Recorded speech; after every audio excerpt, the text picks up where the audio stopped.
The night my mother's old farmhouse went up in flames, my stepfather stood in the front yard, smiling. I was 27, standing barefoot in the gravel driveway, phone clutched in my hand, heart racing so hard I could barely breathe. The fire department had just arrived, but it was already too late. The entire front porch had collapsed in a heap of orange embers. I could see the second-floor bedroom, my bedroom, crackling away like it was made of dry paper. And him? He lit a cigarette as if he was watching a backyard barbecue. "Such a shame," he said, but he didn't sound as if he was sorry at all. "These old houses, they're just tinderboxes waiting to go." I stared at him, stunned. My voice cracked. "What the hell happened, Carl?" He shrugged like it was nothing. "Must have been faulty wiring." Faulty wiring? The house had just been rewired 2 years ago. By him. He hadn't even called me. I only found out because my cousin Jess called sobbing after seeing it on Facebook. I drove 2 hours straight from Indianapolis, half-dressed, still in my scrubs, exhausted from a double shift at the urgent care center. Only adrenaline kept me standing. I didn't even feel the cuts on my feet from the gravel until I stepped on a piece of broken wood and hissed. Carl didn't even flinch. "You shouldn't walk around like that. Might hurt yourself." He didn't ask if I was okay. He didn't ask if I'd lost anything. And I had. My mother's journals, my high school trophies, the last photo I had of my dad before he passed away. I looked at the flames again, and I felt something colder than fire creep down my spine. That's when I noticed something strange. Carl's old pickup truck was backed way up behind the barn, way out of reach from the blaze. Normally he parked it right by the house. "Heidi, don't jump to conclusions," I told myself. He's lazy, not evil. But then I caught a glint of something silver in his shirt pocket. A Zippo. Not just any lighter. My grandfather's. The one I thought I'd lost months ago. It had the eagle emblem engraved on it. The one I told him was priceless. So why was it in his pocket now? And why was he gripping it so tight? That was the first time I thought, did Carl do this? On purpose?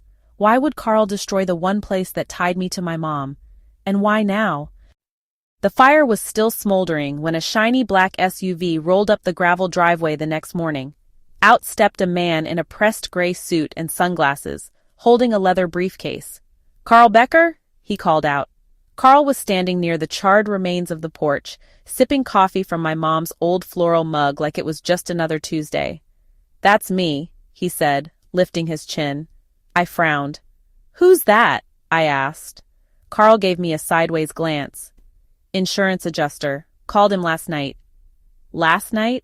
The fire had barely stopped crackling. Who calls their insurance guy before calling the family? That was the first red flag. The second came when the suit handed Carl a clipboard and said, "We'll process this quickly. Given your policy and the age of the house, this looks like a clean total loss. Should settle in full within 2 weeks." 2 weeks.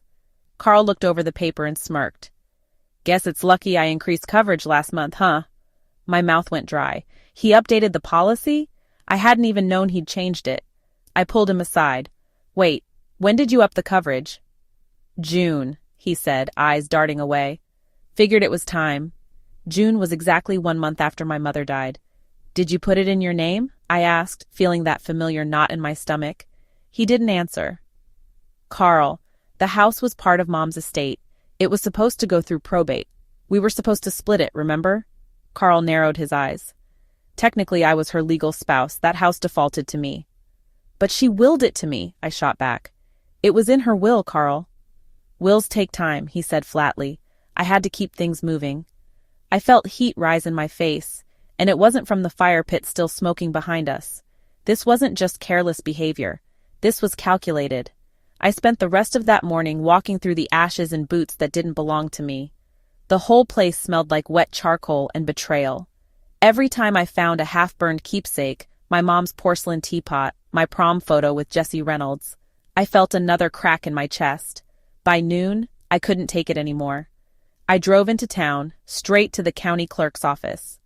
"Hi," I said to the woman behind the desk, trying to keep my voice steady. "I'm looking for the insurance documents tied to 1412 County Line Road, and any updates to the deed or ownership." She raised an eyebrow. "Are you the owner?" "I was supposed to be," I said quietly. "I'm the daughter of the previous owner. She passed recently." She nodded sympathetically and clicked her mouse a few times. "Looks like there was a deed transfer 5 weeks ago," she said. To Carl Becker. My stomach dropped. And the insurance policy, she added, tapping her screen, was revised shortly after. The new beneficiary is also Carl Becker. 5 weeks ago. That was before the probate hearing, before we even had the will read. Can I get a copy of those documents? I asked, barely able to hear myself. Sure, she said, printing them off. Anything else? I hesitated, then asked, do you keep building permit records here? She blinked. Yeah, why? Just wondering if Carl ever pulled a permit for that electrical rewiring job he said he did last year. She clicked again, lips pressed tight. No permits pulled, not in the last 5 years.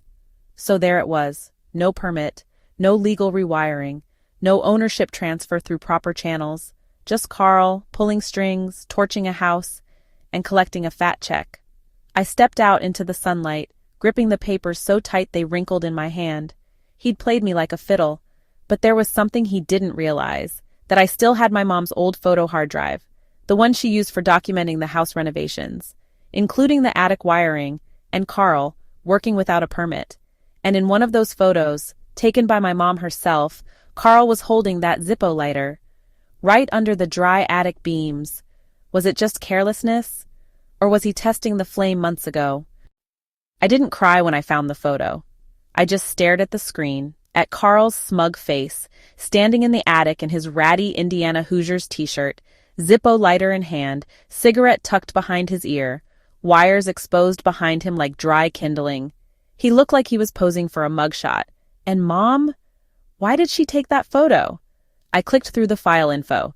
Date stamped, February 18th, 5 months before the fire. 4 months before she died of what Carl claimed was a sudden heart failure. My stomach twisted. There were too many coincidences piling up now. Too many accidents involving Carl. First, my mom falls ill. Then the house mysteriously catches fire. And now Carl is conveniently the sole owner and sole beneficiary of the payout? Yeah, no, not this time. I called my best friend Leah. She was the only person who hadn't looked at me like I was being dramatic. Carl burned it down, I told her, skipping hello entirely. There was a pause. Then, do you have proof? I've got photos. My voice was sharp. Of him messing with the attic wiring months ago. Of the Zippo lighter. He never filed permits. And get this, he changed the insurance and deed 5 weeks before the will was even read. Leah whistled low. Girl, that smells like arson with a side of fraud. I want to take him down, I whispered. She didn't laugh. She didn't tell me to be careful or let it go. She just said, then let's make sure you do it legally and loud. We spent the next 2 hours going through every photo on the hard drive. My mom was meticulous. There were receipts, contractor estimates, even email printouts of code compliance questions she'd sent to the city. One thing became clear. Carl had no legal right to touch that wiring. I backed up everything, twice. Once on a USB, once on an encrypted cloud drive. Then I did something harder. I went back to the house. The ashes were still warm. Carl was in the backyard drinking beer with one of his buddies from the VFW. Hey, Heidi, he called out, waving like nothing had happened. Want a cold one? I walked up slowly, holding a small photo envelope behind my back. I found something interesting, I said, smiling just enough to keep him guessing. Oh yeah? He leaned back in his chair. I slid one photo from the envelope and dropped it on the patio table. It was the attic photo, the one with the exposed wires and the Zippo lighter in his hand. Carl's smile faltered. He didn't touch the photo, just looked at it like it might bite. Where'd you get this? He asked slowly. Mom took it, back in February. She kept detailed records, didn't she? He cleared his throat. So what? I was fixing a leak. Nothing illegal about that. There is if you didn't file permits, or if you tampered with wiring without a license. He stood up fast, too fast. The beer bottle clanked against the table and rolled off the edge. You accusing me of something? He growled. I tilted my head. Not yet.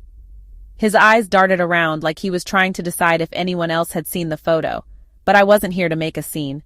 I was here to watch him sweat. I tucked the photo back into the envelope. Just thought you should know. I'm reviewing Mom's will, and I'm speaking to an arson investigator. Carl's jaw clenched.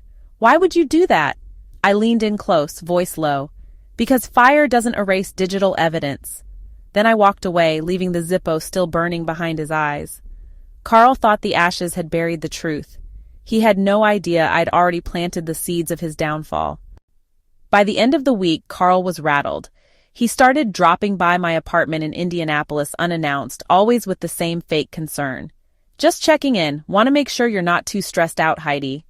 Translation: he knew I was digging, and he wanted to rattle me before I got too deep. What he didn't know? I'd already filed a formal complaint with the state fire marshal's office, and I didn't do it alone. Leah had a friend from college named Mark, now a licensed fire investigator with a reputation for sniffing out insurance scams like a bloodhound with a grudge. Mark met me at the property a few days later, clipboard in hand, sunglasses on, quiet and serious. He didn't need long. After 10 minutes walking the remains, he looked at me and said, "You were right to call me. This doesn't look accidental." I blinked. "How can you tell?" He pointed at the blackened wood along the baseboards.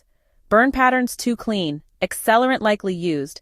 There's a distinct V-shape in the living room. That's usually where a fire starts. But the electric panel is untouched." "Untouched?" I echoed. "Yep. Fire didn't start where the wiring was, but someone wanted it to look that way." I felt a chill rush up my arms. Mark crouched near the porch remains and pulled something from the ash with a gloved hand, a partially melted metal cap. He held it up. "Gasoline container lid," he said. "I'll get it tested." As soon as he left, I called the insurance company directly and asked to speak with the case investigator assigned to the fire claim.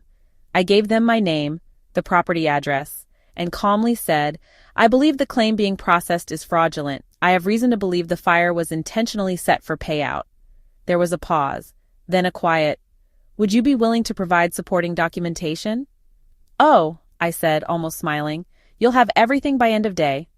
I emailed them a neat, zipped folder labeled 1412_evidence, complete with photos of Carl tampering with the wiring, screenshots of emails my mom sent referencing unfinished permit work, a video clip of Carl bragging at Thanksgiving about how easy it'd be to collect on that old house if anything ever happened to it, and Mark's initial assessment of arson suspicion.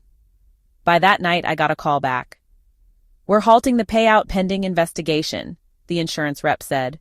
"Thank you for your diligence, Miss Harris." Carl must have heard about it the next morning because that's when he showed up again, only this time with a lawyer. A short woman in a navy pantsuit knocked on my door while Carl waited in the car. "Heidi Harris?" she asked. I nodded cautiously. "I represent Mr. Becker. He's concerned about some recent accusations made against him that have no legal standing and may constitute defamation." I folded my arms. "Is that so?" "He's willing to settle this amicably," she said, handing me an envelope. "There's a confidentiality agreement inside, along with a check for $25,000, in exchange for dropping all inquiries and agreeing not to pursue any further claims against him or the property." I opened the envelope. The check was real. The hush money was insulting. I looked her dead in the eye. "Tell Carl he can keep his dirty check. I'm not for sale." She adjusted her blazer. "You might want to consider this carefully. These accusations could cause reputational damage for you, too." I smiled. And there it is, the threat. I stepped forward, just enough to make her lean back slightly. "I have a forensic investigator, a digital paper trail, and a motive that smells like gasoline," I said calmly. "If you want to fight, you'll get one." She blinked, clearly not expecting that. "I'll convey your response," she said stiffly and walked away. Carl was trying to shut me up with a check. He didn't realize every dollar he offered just added fuel to the fire I was building under him. I watched her leave, then picked up my phone. Time to call the county DA's office. The day the county district attorney's office called me back, I was in the middle of restocking tongue depressors at urgent care. I stepped into the break room to take the call. "This is Heidi Harris." "Miss Harris," the investigator said, "we received your report and materials. The fire investigator's findings, combined with the insurance documents and prior ownership inconsistencies. Frankly, this raises major red flags." I felt my pulse quicken. "We'd like to move forward with an arson inquiry. I'll be issuing a subpoena for any and all insurance documentation, security footage from local gas stations around the time of the fire, and Mr. Becker's financial records." I nearly dropped my coffee. "Will I need to testify?" I asked. "Eventually," the investigator said, "and we'll be requesting a formal statement under oath. Can you come in next week?" "Yes," I said without hesitation. "Absolutely." That night, I updated my timeline. Every email, every photo, every conversation. I logged it into a spreadsheet with color-coded notes. Leah helped me link things together like we were in our own private episode of Dateline. She looked up from her laptop and said, "This could become criminal, like real court case criminal." "I hope so," I muttered. Then I got the text. Unknown number. "You're making a mistake, Heidi. Don't do this." I stared at it. No name, just those words. Then came another. "You'll regret pushing this. People make enemies when they stir up trouble." I sent a screenshot to Leah. She called me immediately. "Block him. Screenshot everything. This is textbook intimidation." I wasn't scared. I was angry. And I knew I was on the right path because Carl was slipping. The next day, I found out from a neighbor back home that Carl had shown up at the VFW drunk and ranting about how his lying stepdaughter was trying to ruin him. "Heidi," the neighbor told me over the phone, "he said you were crazy, said you were still grieving and making stuff up. People weren't buying it." Good, because just 48 hours later, he was served. Carl Becker got a formal court summons for suspected insurance fraud and arson investigation, right in front of 3 neighbors he'd been arguing with in front of his home. He tried to slam the door on the process server, but the guy shoved it into his hand and said, "You've been officially served, sir. See you in court." I only found out because someone, perhaps his friendly neighbors, helpfully posted the security cam clip on Facebook. The caption? "Guess Carl finally lit one too many fires." It went mildly viral in our town. I got more messages that night than I'd gotten since high school graduation. Some were quiet congratulations. Others were apologies from people who hadn't believed me when I first said something felt off. One message stood out, though. It was from my Aunt Rhonda, my mom's older sister. "Heidi, I have something I think you need to see. It's from your mom. She gave it to me for safekeeping before she passed." I called her immediately. "What is it?" "It's a letter," she said. "A handwritten one, about Carl. I never opened it because I promised her I wouldn't unless something suspicious happened." "Can you send it to me?" I asked, barely able to keep my voice steady. "I'll overnight it," she said. "And Heidi, I think your mom knew something." My stepfather thought the truth burned with the house, but Mom left me one last ember. The envelope was cream-colored, slightly wrinkled, and sealed with a single strip of tape. It smelled faintly like lavender. When I opened it, my hands were shaking.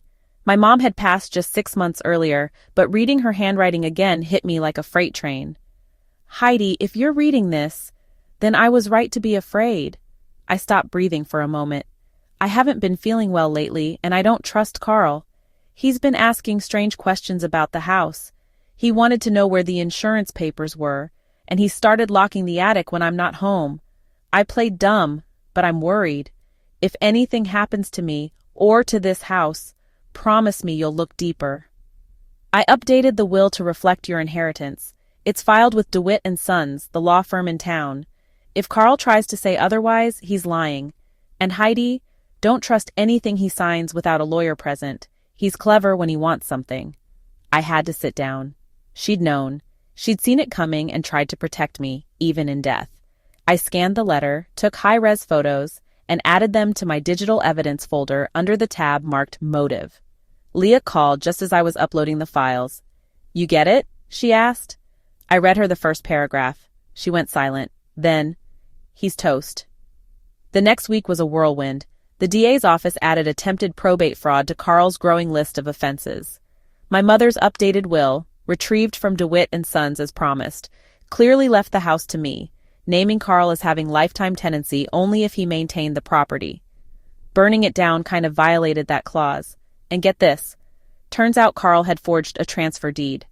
A forged deed. The notary's stamp he used? Fake. The person who witnessed it? Deceased.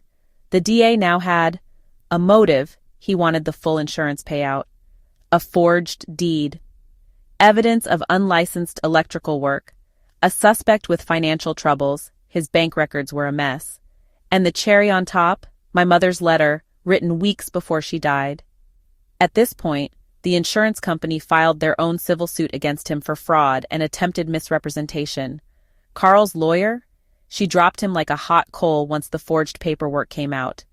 He tried to act unbothered at first, claimed I was making up stories for attention when the local paper called him for comment. But once the charges were filed and the police confiscated his truck for evidence of accelerant residue, his tone changed. He called me. I didn't pick up. He left a voicemail I'll never delete. Heidi, come on. We don't need to drag this through court. I'm willing to make things right. You can have the payout. Just stop this, please. He sounded scared. Good. The man who once smirked at me over a pile of burning memories was now begging me to back off. I didn't respond. I sent the voicemail straight to the DA. 2 weeks later, I got the news. They were moving forward with full criminal charges. First-degree arson, insurance fraud, forgery, tampering with estate documents. Trial date was set, and I was on the witness list. He'd tried to erase my mother's legacy in a blaze of greed. Now the spotlight would burn on him. The courtroom smelled like old wood and cheap cologne. Carl sat at the defense table wearing an ill-fitting suit and the world's fakest look of innocence. His new court-appointed lawyer whispered to him, probably telling him to keep his mouth shut. It was too late for that. I took the stand with my palms sweating, but my spine straight. The prosecutor, a sharp woman named Miss Travers, gave me a nod of reassurance as she approached. Miss Harris, she said, can you tell the court in your own words why you believe the fire at 1412 County Line Road was not an accident? I took a deep breath. My mother died 6 months before the fire. She left that house to me in her will. Carl, my stepfather, knew that. But instead of waiting for the will to go through probate, he forged a deed transfer and changed the insurance policy to name himself as the sole beneficiary. I glanced at Carl. He shifted uncomfortably but didn't meet my eyes. And then? Travers prompted. I nodded. Then the house caught fire, fast, controlled, and Carl was already outside, calm, smoking a cigarette before anyone had called 911. What evidence do you have that the fire was intentional? I brought photos, I said, and the screen behind me lit up. The courtroom saw it. Carl, in the attic, lighter in hand. Exposed wires. The Zippo. No permit. No gloves. Just stupidity and ego. Gasps echoed from the gallery. I continued, voice steady. My mother took that photo. She documented every renovation. She also wrote a letter before she died, one that said if anything happened to her or the house, I should investigate Carl. I still have the letter. It's been verified as authentic. I looked directly at Carl. She was afraid of him. Travers turned to the judge.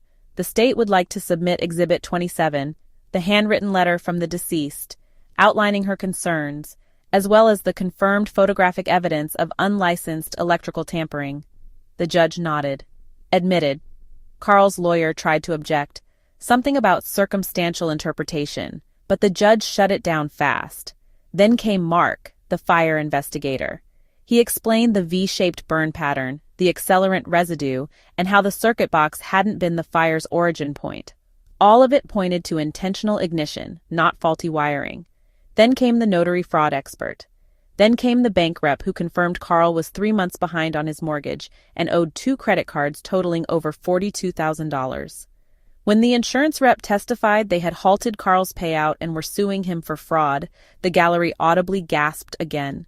Carl's face went pale. He looked like a man waiting for the floor to open and swallow him whole. Then came the final blow. Aunt Rhonda. She read the first few lines of Mom's letter aloud. Heidi, if you're reading this, then I was right to be afraid. You could hear a pin drop. When it was over, the jury didn't even look at Carl as they filed out. Neither did I. Afterward, I stepped outside into the bright sun. It was warm, calm, nothing like that night 6 months ago when I'd stood barefoot in gravel watching my mother's house vanish in flames. Miss Travers caught up with me. Heidi, she said, you were brave. That testimony, it sealed it. I smiled, but there were tears in my eyes. He tried to bury my family's history in a pile of ash, I said. But he forgot I'm my mother's daughter. The verdict was coming, but the world had already seen what Carl tried to hide. The jury took 3 hours, not because they were unsure, because they wanted to be thorough. The forewoman, a retired teacher named Mrs. Callahan, looked straight at me as she read the verdict. Guilty on all counts. First-degree arson, insurance fraud, forgery, tampering with estate assets. Carl didn't flinch, didn't cry, didn't apologize. He just slumped in his chair like the weight of his own scheme had finally settled on his shoulders. He was sentenced to 12 years in state prison, with the possibility of parole after 7. The judge made it clear. This was a calculated betrayal of family, property, and the law. Your actions were not only criminal, they were cowardly. Carl tried to speak. The judge silenced him. I didn't need to hear anything else from him. Not now, not ever. The insurance company won their civil suit too.